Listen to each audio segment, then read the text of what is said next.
Good morning, peoples. So we are back messing with this transfer case project. This is one of the Ford style one. When I was building that drilling jig plate that I showed, I don't know, a couple videos back, I set it up for the Chevy and Dodge style plates. Now what I'm doing is some cipher in here. And what I've been trying to figure out, what we're doing, I don't know if I explained it well in the last video, is we're trying to get this to be a dead 90 degrees to the transmission when we've got these mounted up. You know, in all truck applications, they're rotating the front drive pinion down at some angle. So that's been part of our finagling, is figuring out what these angles are. So anyways, we have determined that the angle that we are setting up for when we made this is the adapter that we're using, that basically we're having to rotate on a Chevy, we're having to rotate this thing 25 degrees to get it to the 90 degree angle we want. So just in case anybody ever wondered, as far as I can tell, the factory angle that's dropping at is 25 degrees. Now what's interesting is that I've done a whole bunch of measuring now, and as far as I can tell, the Ford one is only swinging down at a 20 degree angle. So apparently, maybe you guys in the real world know the answer to this, but apparently then the front drive shaft is dropped lower in a Chevy and a Dodge. And I think that would make sense because these Fords that had these, I think, were all what they called a high pinion setup. So they were able to keep their drive shaft higher. So it would make sense that their angle that they're coming off at wouldn't be quite as aggressive. So anyways, what that means is, for my plate, I need this to be a master plate that works for all of them. So right now, this pattern is set up with that indexing hole so that it works for the Chevys and the Dodges. What I need to do now, I wish I had thought about this ahead of time and had put this hole over here, but it'd been kind of a pain to figure out that angle exactly to start with. But now what I'm going to do is it needs to rotate, I don't want to put this direction. I need another rectangular hole up here that's going to be the indexing hole for Ford style ones. So because my drawing is all laid out with this thing being, how you want to put it? This being laying on the x-axis, when we figured out what the angle is, what we're figuring it out from is, you can see this flat on here is where the original factory transmission mount is supposed to go. And so that's where we figured out, okay, we're rotated 25 degrees off. Well, that needs to be rotated 20 degrees off is what I've determined, but it's actually 20 degrees further in the same direction, because where this is sitting right now is exactly where it has to sit on this plate, and the other indexing hole has to go over here. So what that means is, add 20 and 25, I need to come up with a 45 degree angle. So that's what we've got going on here, except that I've got it spun around the wrong direction. Get this spun around this way once. There we are. So right there is what I need to do in order to accurately get this hole where I need it. So this is a 10-inch sine plate that I think my dad actually made. He was a pattern maker, and this is the kind of things that pattern makers did to entertain themselves when they got bored, was make themselves an aluminum sine plate. Did a pretty snazzy job with it. It's got a steel inlay in it here for a wear surface. But anyways, mostly what I want to show you is, this is the first time I'm getting to use some cool stuff I got here a while back. So normally when you use a sine plate, you go to stacking up blocks and all kinds of honky business that, you know, you got to get your machinist handbook out. Nothing wrong with that. A friend of mine he's retiring, cleaning up a shop, and he gave me a whole set of these. I'll show them to you. They're pretty slick. So it's a whole set of sine blocks that are, instead of being by dimension, which is how Joe blocks are, these things are all laid out on angles. And there's, this end of the box is all 10-inch sine plate. That end is all 5-inch sine plate. So like here, you grab this and it says 5 degrees, 5-inch sine plate, and then it gives you the thickness, 0.436.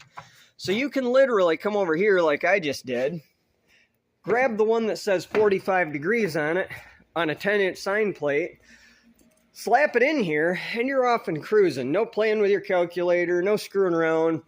And I realize they may not be a super precision level. Like this is not a super precision sine plate. It's, you know, plenty good for what I'm doing, but I wouldn't use this for, you know, NASA's projects if you had them. But that said, this is a very cool thing to have, and this is the kind of thing that honestly I would think any you know, apprentice ought to be spending their time making this kind of stuff. I mean, that's what they used to in the old days. As some apprentice, when he didn't have something else to do, they'd say, okay, go cut yourself blocks, and he'd, you know, get out the machinist handbook, figure out the dimensions, cut the stock, grind it, and create himself a set of spacer blocks like that.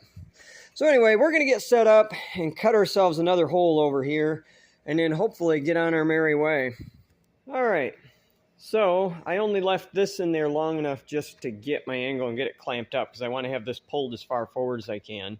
So I just had it standing up here, clamped it in place, and now I'm swung around, and what I'm going to do is I want to get dead square to this, so I'm going to run back and forth across the face of this with an indicator, and then get this clamped down to the table. Then we're going to sweep this bore with my coaxial indicator.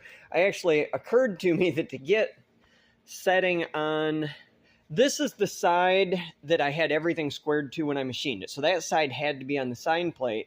But then I realized that to rotate the direction I needed to, I couldn't have this up. I was rotating the wrong way, so I flipped it around, and now I've got it aiming downhill, if you want to call it that, in that direction. And that should give me my pocket where I actually want it. So that's why it's mirror imaged from what it was last time you saw it. I wasn't thinking straight last time. So anyways, we're going to go ahead and get this thing squared up to the table, clamped down, and start cutting a pocket over there.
Now, this is a resharp end mill, so I need to get some idea of where I am to start with.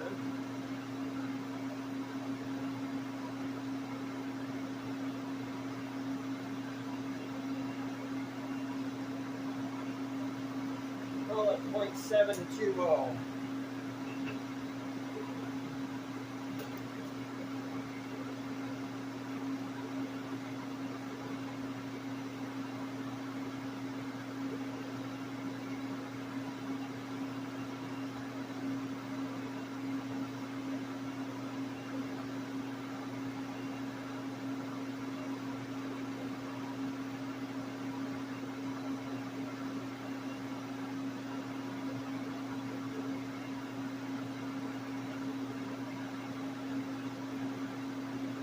So what I'm doing here, I know I want a slot that is 1.5 wide. Right now I'm on the center line, so I divided that half, which is obviously 0.75. That's how far from the center line it is to the edge of the rectangle I'm wanting to cut. And then I divided this number in half, 0.720, so 0.360. So if I come in here right now on the center line, my cutting edge is 0.360 this direction already, and I need it to be at 0.75. So I'm going to subtract 0.360 from 0.75, so we get 7. So 0.390 is my sidewall.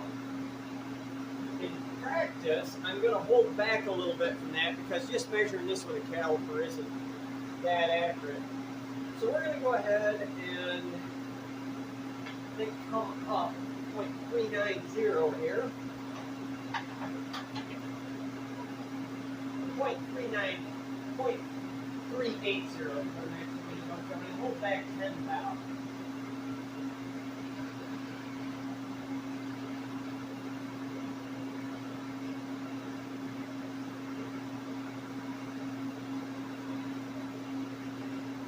Here we are, 0.380.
So, if my tool measurement was dead on accurate and there's nothing else crazy going on, this slot should measure 20 thousandths under finished dimension right now, which would be 1.48.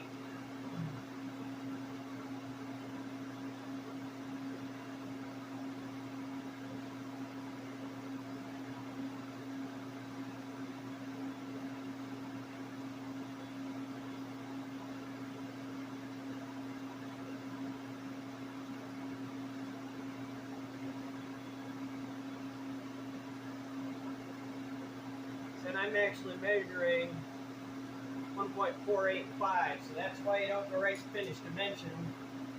You know, combination of resharpen tool, but then, you know, this machine might have some flex in it or something, and you hang the spindle out. So anyway, I got another 15th hour to go, so that means I need to go another 7.5 on the side. So 0.3875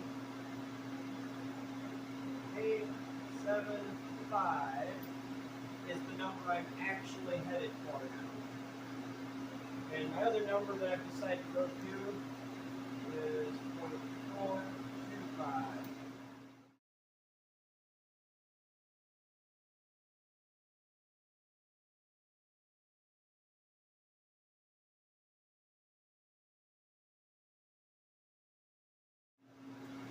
I think if it's a little snug, I'd rather do a little filing or stoning.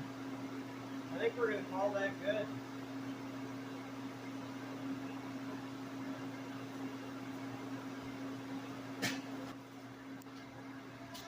So I'll show you. So you can see I've got a whoops in this corner. I started cranking the wrong way. Thankfully, that doesn't matter for what this does because it's centering on a round peg. And I'm intentionally clearancing it this direction. The only spot it actually touches is right in the middle there and right in the middle there. So it's irritating when you do dumb stuff like that, but functionally doesn't matter on this part. So anyways, let's get this thing out of here and we'll go see how she looks. All right, so this is looking real good. You can see there's where I was telling you I had a whoops, but you can see where it actually touches. It's over here. So other than looking ugly, it doesn't impact anything. So anyways, what I'm going to do now is, because you can see on the Ford ones, this flat on this pin, so it lets this thing slap around. What I'm going to do is I'm going to add a hole in the plate here just so that we can rock it up against the side of this peg and then clamp it in place with that bolt so that we know it's not going to shift around while we're working on it and getting this pattern in it. So the way I'm going to do that is I've got my transfer punch set out. This is not a precision hole. I very, very much hesitate to use transfer punches for anything that's got to be very accurate. But so there we've got that, and we will stick this on here. I think I flipped it around. There we go. Okay. I got to go set this down and get a hammer, and we'll give that a smack and then get that hole drilled. All right. So, put this thing exactly where it's actually supposed to be once. A little wallop, and sure enough, one punch mark.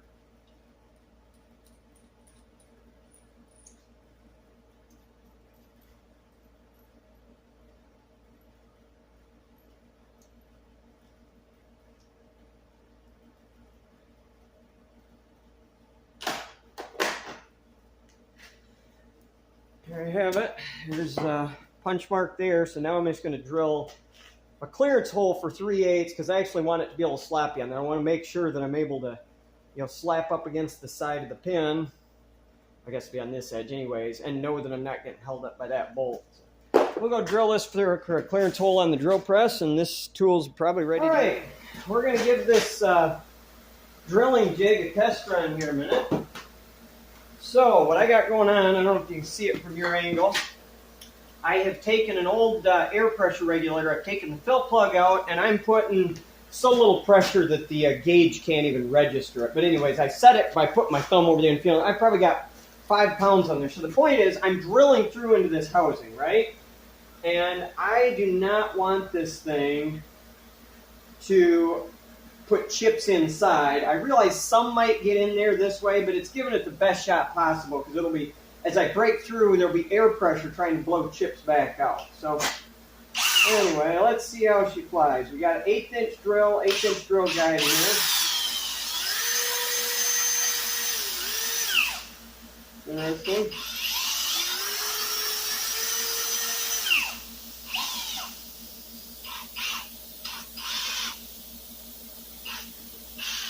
Spinning my guide, I don't really love that. But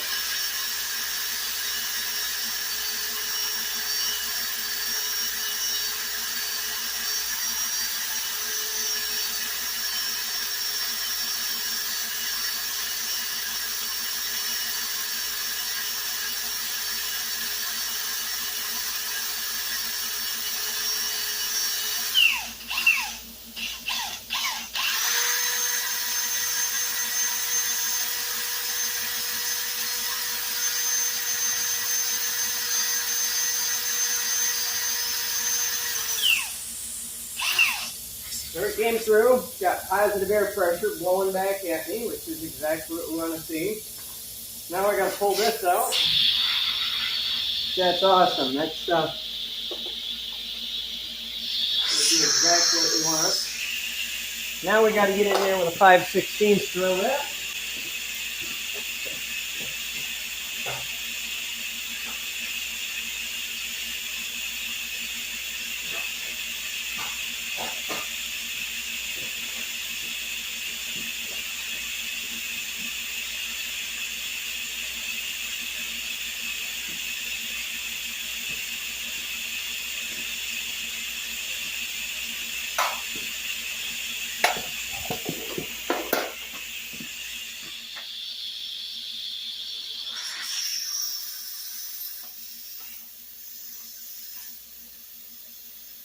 forgotten how snug of a fit inside of these drill bushings the drill is.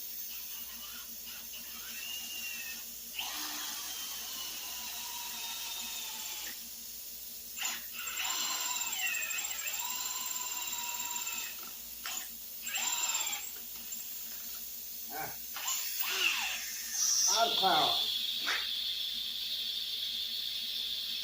All right, decided I'd show you this thing in action. So this is a SRD DG70 or 76M drill sharpener, and really slick outfit. Really like this one. So it's got this holder block. Hard to see it anymore because this was used. It's all been beat up, but it's got a line scribed on it.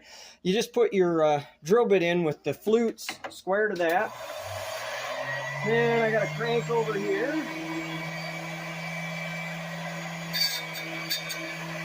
You just flip your block.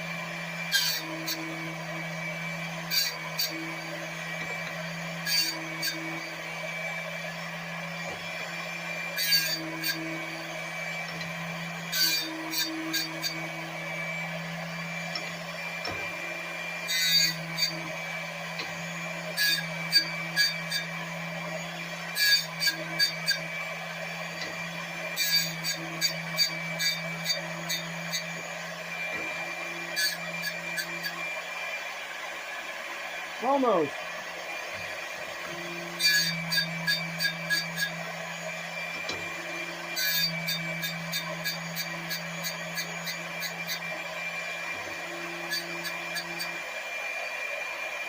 There it is. Nice new point on her. You can see it's just got a little kind of hollow cup wheel on there that does the grinding. You can set different angles on it here, and then here you can adjust, I believe it's the relief angle. Pretty slick outfit. It's saved me a lot of time and money. My dad had one of them junk drill doctors when I was a kid, plastic rinky-dink things that I developed a deep dislike for. It seemed to me like all it was good for was wrecking drill bits. It's a bummer I gotta hang on to these. I may come up with a clamping mechanism for that. I didn't really expect that little problem. Oh yeah, chips are flying now.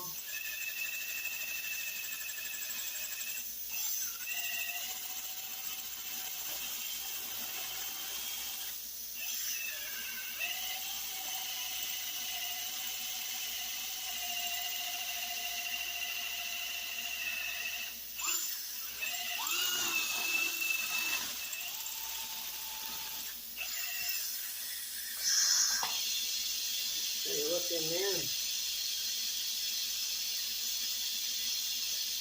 One more. Some of these, I can't remember which ones, intersect the sidewall, and I don't want to just go carving way down the sidewall for no good reason.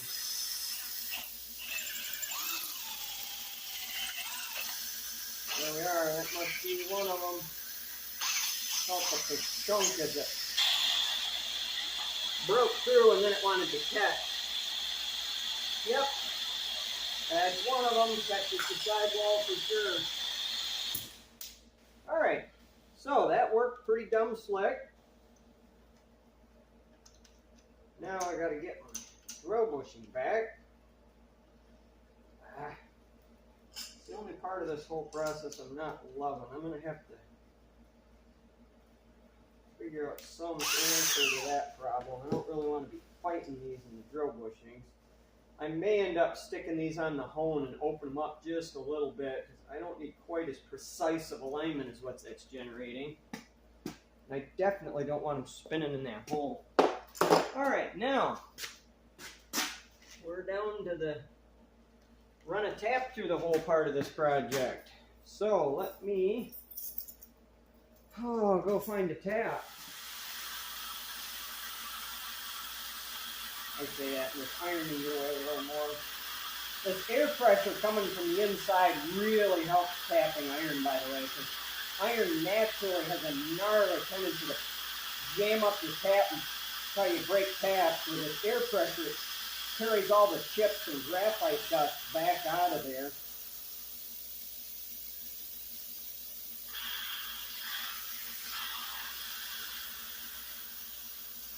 It's interesting, I'm sealing off my hole here when I get right to the bottom, so I'm not getting my air extraction benefit quite like I would be.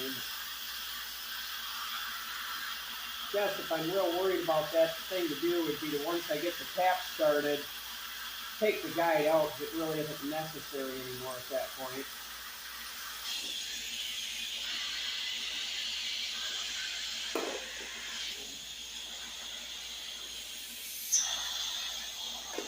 Alright, take a look in here.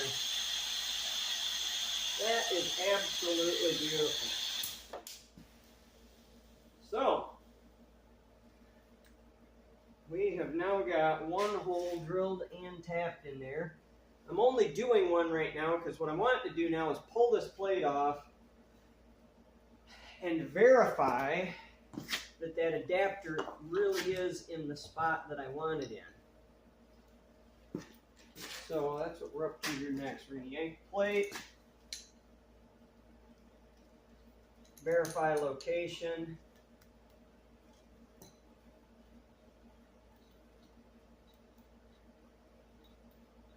And assuming I like what I see here, we'll go ahead and carry on with the rest of it then. Yeah, it looks pretty good. So,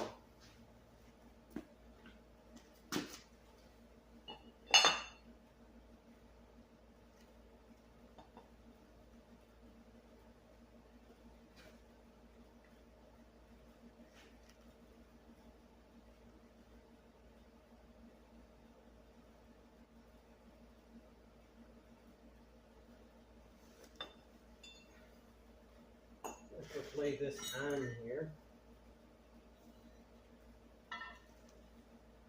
Just eyeball where that actually ends up at.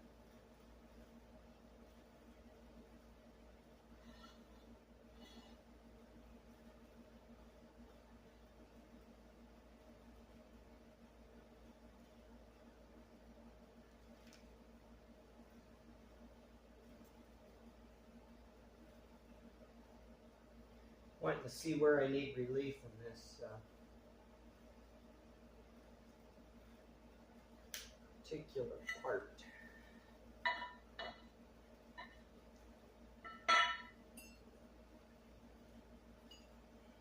All right, Wiggles, what have you been doing? I have been hooking this air horn up here to my lawnmower. This is the tank.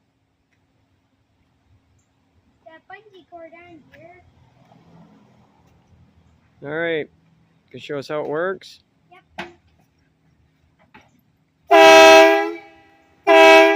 Nice. All right.